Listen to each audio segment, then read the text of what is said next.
Hello everyone, good morning. Welcome back to my channel সমাপ্তি blog. আর welcome তোমাদেরকে আবারও একটি নতুন ব্লগে।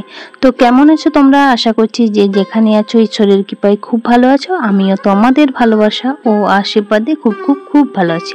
তো তোমাদেরকে সাথে নিয়ে দেখো আজকের ব্লগটা শুরু করলাম। তো সকালে বাসি কাজকর্ম সব সেরে দেখতে পাচ্ছ রান্নাঘরে চলে এসেছি। রান্নার যেহেতু সকালে তাড়া থাকে ওই জন্য।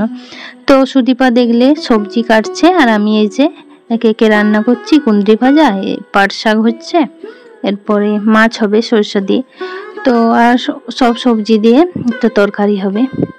তো ব্লগটা দেখো আর কেমন লাগছে অবশ্যই কমেন্টে জানাবে।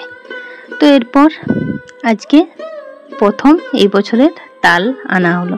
তো এটা সুদীপা নিয়ে এসছে ওর বাপের বাড়ি থেকে, একটাই নিয়ে এসছে। তো মা দেখছো ওটাকে মেরে নিচ্ছে। তো মারার যেহেতু কোনো কিছু নেই তো এই ঝুড়িটা দিয়েই মারা হচ্ছে, আমাদের এই ঝুড়ি দিয়েই মারা হয়।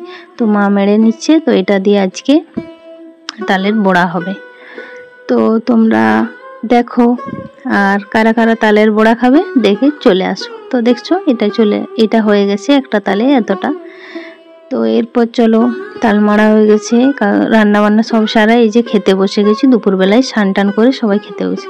তো কি রান্না করেছি, এই যে কুঁদরি ভাজা, পাট শাক, সবজি, একটা মাছ আর পকোড়া। তো তারপর মা এই যে চালগুলো কুটে নিচ্ছে, এগুলো দিয়ে পকোড়া বানাবে। খাওয়া দাওয়া সেরে বিকেলবেলায় এটা করে নিচ্ছে। তো ব্লগটা বেশি বাড়াবো না, কেমন লাগলো অবশ্যই কমেন্টে জানাবে। আর ভালো লেগে থাকলে একটা প্লিজ লাইক করে দেবে। তো দেখো আর কারা কারা খাবে চলে আসো চটজলদি, নইলে কিন্তু শেষ হয়ে যাবে। বছরের প্রথম তো তার জন্য দেখছো একটু পোড়া পোড়া হয়ে গেছে, দেখছো কালো কালো হয়ে গেছে। তো আমরা নিয়ে বসে পড়েছি দুজনে, সুদীপ আর আমি। তো চলো খেয়ে নিই আর তোমরা একটা করে লাইক করে দিয়ে চলে যাও। তো চলো টাটা, দেখা হচ্ছে পরের ভিডিওয়। ততক্ষণ সবাই সুস্থ থেকো, ভালো থেকো। Good night.